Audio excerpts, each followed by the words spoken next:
नमस्कार मित्रों, मेरा नाम राकेश गहलोत है और मैं वर्तमान में राजकीय बालिका उच्च माध्यमिक विद्यालय डिग्गी मोहल्ला में अर्थशास्त्र के व्याख्याता के पद पर कार्यरत हूँ। मैं एक कोशिश कर रहा हूँ कि जो बच्चे घर पर हैं या स्कूल नहीं आ पा रहे हैं उनको हम ऑनलाइन के माध्यम से, वीडियो के माध्यम से अध्यापन कराएं। तो आज अपना पहला दिन है, इसलिए शुरुआत करते हैं। जो चैप्टर मैंने पहली बार लिया है उसका नाम है उत्पादन की अवधारणा। जैसा कि आप सामने देख रहे होंगे, उत्पादन की अवधारणा, इसमें जो पहला शब्द आता है वो आता है उत्पादन। तो पहले हमको ये समझना पड़ेगा उत्पादन क्या होता है। दो चीज़ें हैं अर्थशास्त्र में। जहाँ उपयोगिता का मतलब आता है वो चीज़ उपभोक्ता से संबंधित है, क्योंकि उपयोग करता है उपभोक्ता, तो उपयोगिता उपभोक्ता से संबंधित है, और जो उत्पादन है वो उत्पादनकर्ता से संबंधित है। तो उत्पादनकर्ता और उसको बेचने वाले, जो भी विक्रय करने वाले लोग हैं, वो सब इसमें समाहित हो जाते हैं। तो हम ये पढ़ रहे हैं कि उत्पादन कैसे किया जाता है और इसका अर्थ क्या है। एक परिभाषा के रूप में हम कहें तो हम कह सकते हैं उत्पादन किसी वस्तु की उपयोगिता का सृजन, उपयोगिता में वृद्धि और उपयोगिता का निर्माण करना कहा जाता है। तीन शब्द महत्वपूर्ण है इसमें। उपयोगिता का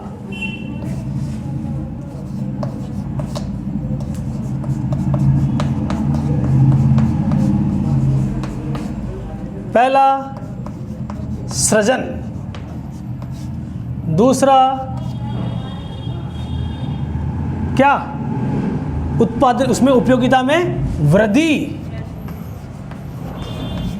और तीसरा उपयोगिता का निर्माण। ये तीन शब्द हैं जो उत्पादन को उत्पादन कहलाने के लिए उपयोगी है। कैसे हम समझें कि जब जो कोई किसान है, किसान जैसे पहली बार जब खेत में फसल उगाता है और कपास पैदा करता है, तो वो कपास हमारे लिए उतनी उपयोगी नहीं है।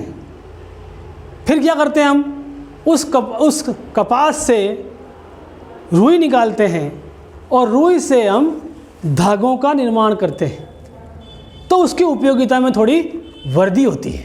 तो पहले हमने क्या किया, उसका सृजन किया। किसका, धागे का। और धागे का सृजन करने के कारण उसकी उपयोगिता में क्या होगी, वृद्धि होगी। अब अगर इसकी उपयोगिता में और वृद्धि करनी है तो जो व्यक्ति धागों का व्यापार करता है वो धागों को किसी कपड़ा बनाने वाली फैक्ट्री को बेच देगा। अब कपड़ा बनाने वाली फैक्ट्री उन धागों से कपड़े का निर्माण करेगी, तो उसकी उपयोगिता में और वृद्धि होगी। और आगे समझे हम, उन कपड़ों को यदि कोई रेडीमेड करने वाला जो विक्रेता है वो उनको बना कर कपड़ों को, शर्ट, पैंट, जो भी आपके हैं वो सब बना कर बेचता है, तो उसकी उपयोगिता में और वृद्धि हो चुकी है। तो जिस तरह से हम धीरे धीरे उसकी उपयोगिता में वृद्धि करते हैं, तो उत्पादन का जो अर्थ है वो हमको धीरे धीरे समझ में आता है। अब इसकी कई परिभाषा दी गई है। एक परिभाषा मार्शल ने दी है, उसने कहा है उत्पादन यानी उपयोगिता का सृजन। उत्पादन यानी उपयोगिता का सृजन। इसी प्रकार अन्य वैज्ञानिक हुए हैं जेराल्ड डब्ल्यू स्टोन, उन्होंने भी अपनी परिभाषा दी है। मेयर्स हुए हैं, उन्होंने भी अपनी परिभाषा दी है। एक प्रकार से हम कहें, सरल शब्दों में हम कह सकते हैं उत्पादन का अर्थ होता है वस्तुओं और सेवाओं का प्रवाह उत्पादन की एक प्रक्रिया है। पर इसमें एक चीज़ उपयोगी है, उत्पादन तभी कहलाएगा जब उसमें मानवीय आवश्यकता को संतुष्ट करने की क्षमता होगी। क्योंकि मानवीय आवश्यकता को संतुष्ट करने की क्षमता नहीं होगी तो वो उपभोक्ता के लिए उपयोगी नहीं है, और उपभोक्ता के लिए उपयोगी नहीं है तो उसका उत्पादन कहलाया जाना निरर्थक है। तो पहली बात है कि हम जैसे जैसे किसी वस्तु की उपयोगिता में सृजन करते हैं, वृद्धि करते हैं, उसकी उपयोगिता निर्माण करते हैं, तो उसकी मनुष्य की अवस्था को संतुष्ट करने की क्षमता में वृद्धि होती है। जैसे मैंने बताया, आपको उदाहरण दिया अभी आपको, रुई की उपयोगिता कम थी, उसके बाद थोड़ी उपयोगिता बढ़ी धागे बनाने से, उसके बाद थोड़ी उपयोगिता बढ़ी कपड़ा बनने से, और उपयोगिता बढ़ गई कब? जब उसके रेडीमेड कपड़े बन गए।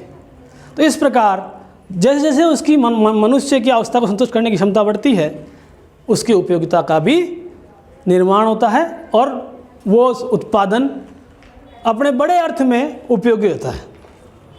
अब हम आगे बढ़ते हैं कि उत्पादन को करने के साधन कौन कौन से हैं। उत्पादन हम करने के लिए किन किन साधनों की आवश्यकता पड़ती है। जैसा कि हम सामने देख रहे हैं, पहला जो बड़ा श्रम आता है, साधन आता है, वो है श्रम। श्रम यानी मजदूरी। कोई भी काम करने के लिए हमें मानवीय श्रम की आवश्यकता पड़ती है, और ये जो श्रम है यही ऐसा साधन है जो अल्पकाल में हम बदल सकते हैं। अल्पकालीन परिवर्तनीय साधन है श्रम। इसके अलावा पूंजी। अब पूंजी के अर्थ को हमको समझना जरूरी है। सामान्यतः हम पूंजी के बारे में समझते हैं कि पूंजी का अर्थ है पैसा, नगदी, पर यह पूंजी का एक संकुचित अर्थ है। और पूंजी का हम विस्तृत अर्थ लें तो उत्पादन करने के लिए जिन जिन साधनों का उपयोग होता है, जैसे मशीनें हैं आपकी, जैसे बिजली की व्यवस्था है, जैसे पानी की व्यवस्था है, ये सब पूंजी के अंतर्गत आते हैं। तो आपकी भवन से लेकर के उसमें काम करने वाली मशीनें, उसके अलावा जो बिजली की व्यवस्था है, वो उस बिजली के उपकरण जो भी लगे पड़े हैं, जो भी पानी की व्यवस्था के उपकरण हैं, वो सब पूंजी के अंतर्गत आते हैं। और साथ में नकदी भी इसके अंदर ही समाहित है। तो पूंजी का हमें विस्तृत अर्थ समझना जरूरी है। तो पहला श्रम, दूसरा पूंजी, और तीसरा है भूमि। ये भूमि में एक गुण है, कृपणता का गुण। भूमि निश्चित है, हम इसको बढ़ा नहीं सकते। श्रम को हम बढ़ा सकते हैं, पूंजी को हम और ला सकते हैं, परंतु भूमि जितनी है वो निश्चित है। इसलिए इसमें हम कहते हैं कि भूमि में कृपणता का गुण होता है।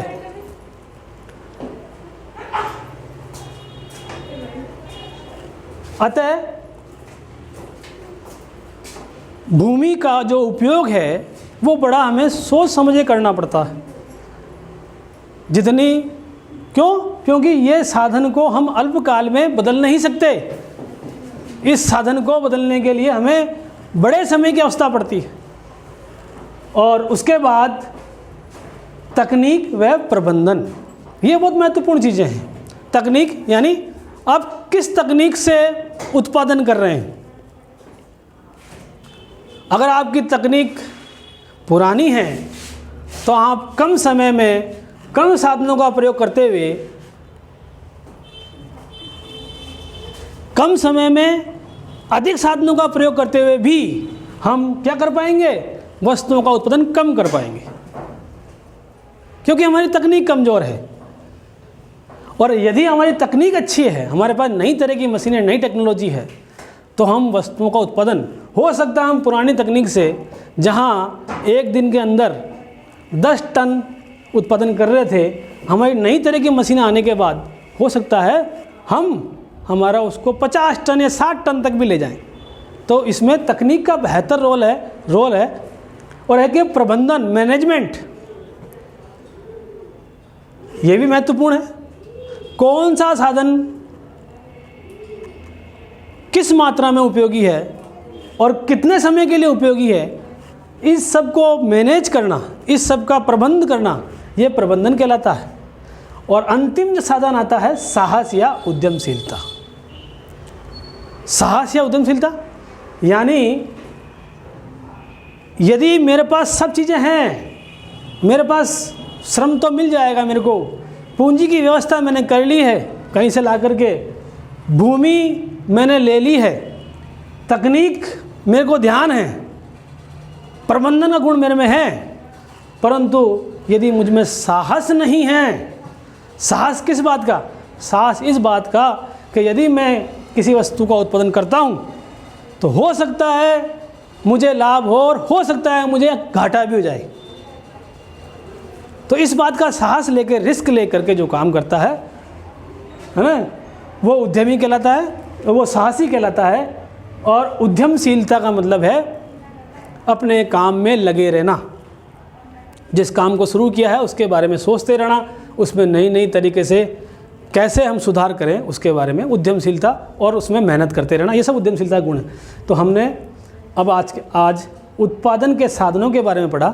श्रम पहला, पूंजी, भूमि, तकनीक, साहस या उद्यमशीलता। इन साधनों के होने पर ही हम उत्पादन का निर्माण कर सकते हैं या उत्पादन कर सकते हैं। ठीक है, आगे चलते हैं, हम अगला टॉपिक लेते हैं।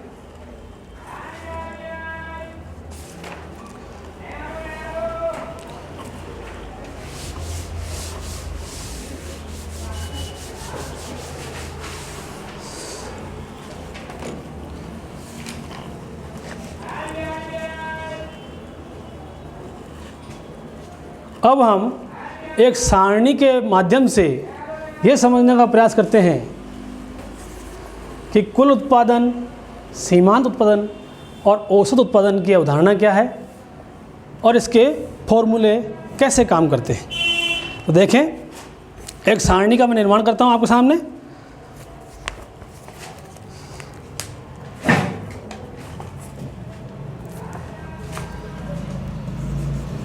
भूमि, श्रम की इकाई, कुल उत्पादन,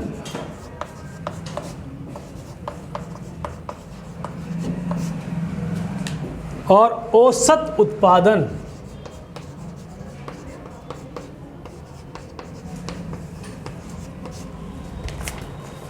और सीमांत उत्पादन।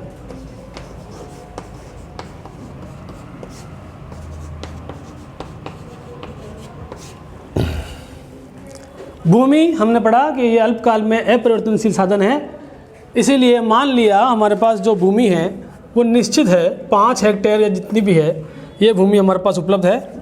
तो हमने यहाँ लिख दिया ऊपर भूमि हेक्टेयर में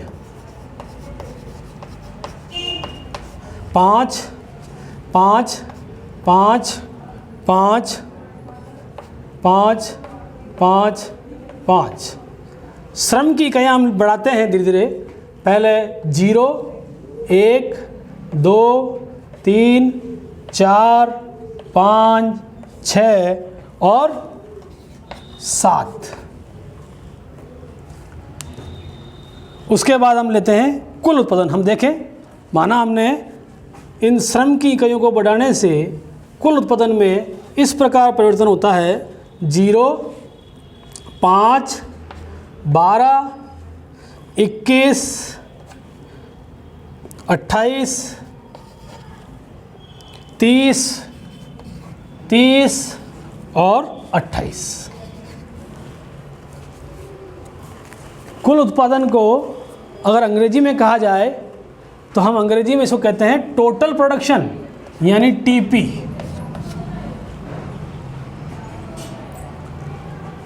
इसको हम यदि ध्यान से देखें तो इसका जो वक्र बनेगा उसकी स्थिति का भी हमें भान हो जाएगा। किस तरह से वक्र बनेगा ये हम ज्ञात कर सकते हैं। आप देखें, जब श्रम की एक भी इकाई नहीं थी, अल्पकालीन साधन की एक भी इकाई नहीं थी, तो कुल उत्पादन भी था 0। जैसे ही श्रम की 1 इकाई आती है, श्रम 5 इकाई बढ़ करके 5 हो जाता है। और अगर हम श्रम की अगली इकाई यानी 1 इकाई को और बढ़ा दें और 1 से बढ़ करके कितनी हो जाएगी वो 2, तो अब उत्पादन कितना हो चुका है 12। कितना बढ़ा ये 12 माइनस 5 यानी 7। तो यहाँ जो बढ़ोतरी हुई वो 5 इकाई थी और यहाँ बढ़ोतरी है 7, यानी शुरुआत में क्या हो रहा है, ये गति इसकी क्या है, तेज है। उत्पादन के बढ़ने की गति तेज है। जैसे हम श्रम की इकाइयाँ बढ़ा रहे हैं, उसके बाद हम देखें श्रम की इकाई 2 से बढ़ा करके हम जब 3 करते हैं तब कितनी रहती है 21। 21 में से यदि 12 घटाएंगे तो कितना आता है 9। यानी यहाँ बढ़ा था 5, यहाँ बढ़ा था 7, यहाँ बढ़ा था 9, यानी बढ़ने की गति लगातार बढ़ रही। और आगे चलते हैं, जब हम श्रम की गति 3 से बढ़ा करके श्रम को 4 कर देते हैं तब क्या होता है 21 से बढ़ करके ये हो जाता है 28। यानी अब जो गति है 28 में से 21 माइनस करें हम तो 7 इकाई का उत्पादन बढ़ता है। तो हम देखें यदि तो यहाँ पर जो अंतर आ रहा है, जो प्रत्येक इकाई बढ़ने से, प्रत्येक इकाई के बढ़ने से जो कुल उत्पादन में परिवर्तन हो रहा है वो कहलाता है सीमांत उत्पादन। तो सीमांत उत्पादन हम देखें तो यहाँ देखो 0 से बढ़कर कितना हुआ 5, तो कितनी इकाई बढ़ा 5। तो इसको और यहाँ कितना बढ़ा ये 5 से बढ़कर के 12, यानी 12 में से 5 गए तो 7। तो ये इसको निकालने का तरीका भी यही है, प्रत्येक मान में से उसके पिछला वाला मान अगर माइनस कर देते हैं तो क्या आता है सीमांत उत्पादन। श्रम की 1 इकाई के बढ़ाने से, इसकी परिभाषा क्या हुई, श्रम की 1 इकाई के बढ़ने से कुल उत्पादन में जितना परिवर्तन होता है वो सीमांत उत्पादन कहलाता है। तो 0 से बढ़कर के 5 और 5 से बढ़कर के अब हो गया, इसको निकालने की विधि भी यही है, 12 माइनस 5 करेंगे तो कितना आ जाएगा ये 7। और ये हो गया आपके पास 21 माइनस 12 यानी 9। और ये हो गया अपने पास 28 माइनस 12, 28 माइनस 21 यानी 7। इस तरह से आप निकालना सीख गए होंगे। तो अब इस सारणी के द्वारा आप सीमांत उत्पादन निकालना सीख चुके हैं। आगे देखें, 30 में से 28 गया, कितना आएगा यहाँ पे 2। 30 में से 30 गया, कितना गया आएगा यहाँ पे 0।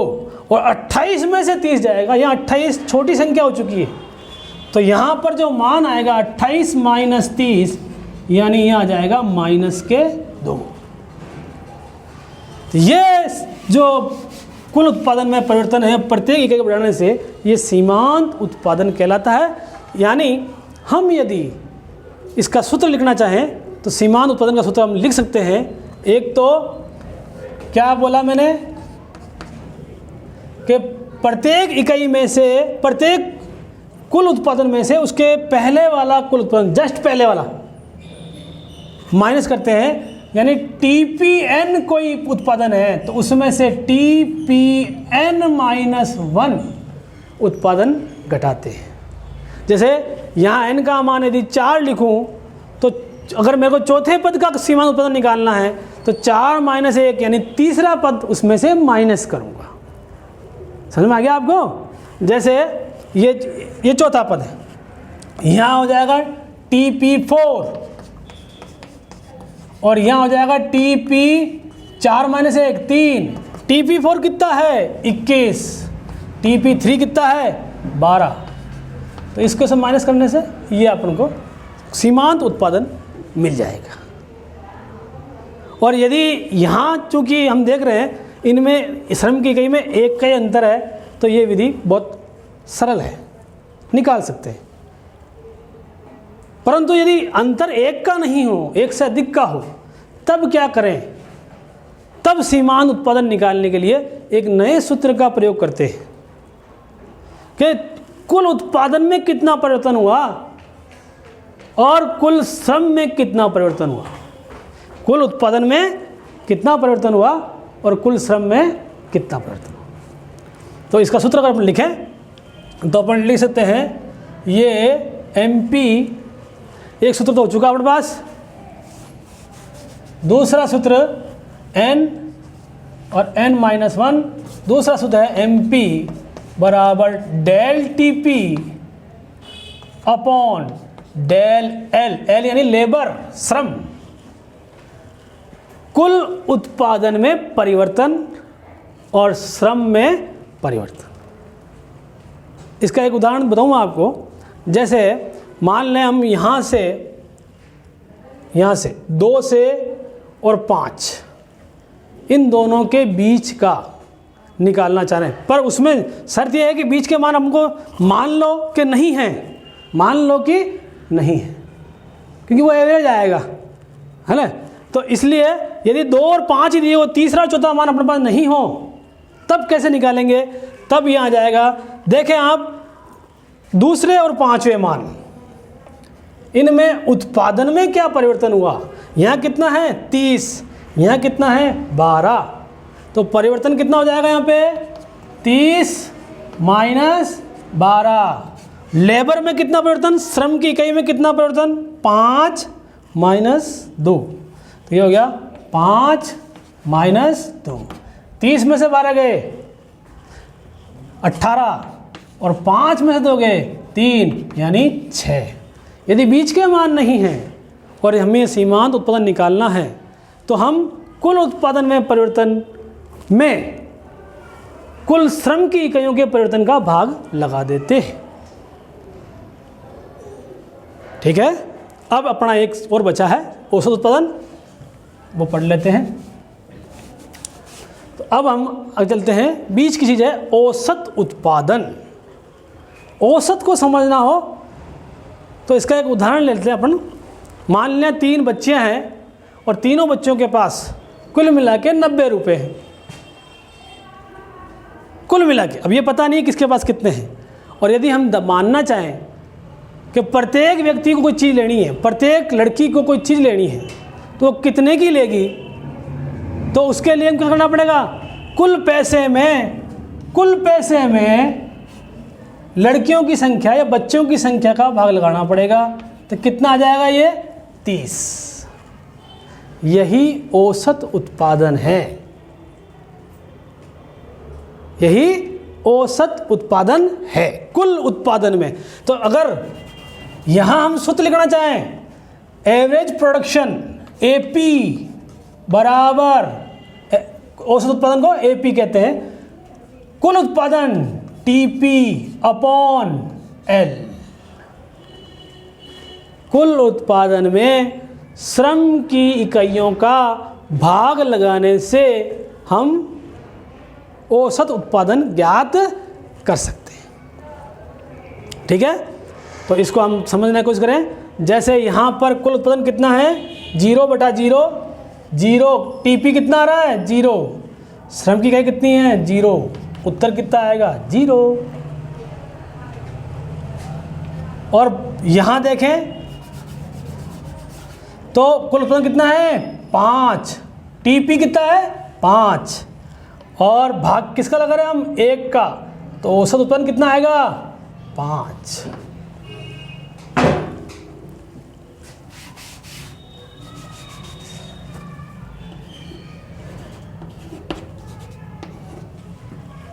यहाँ निकालना चाहें तो 12 में किसका भाग लगाएंगे 2 का, तो 12/2 कितना आया 6।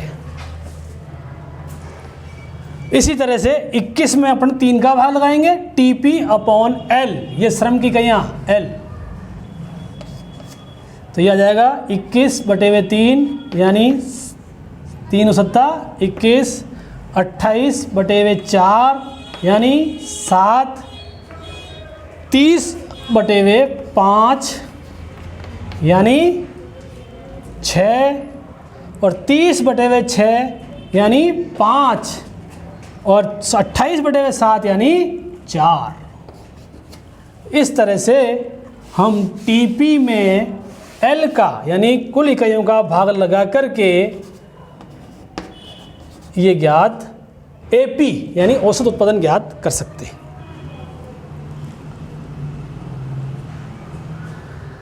तो आज हमने इतना पढ़ा।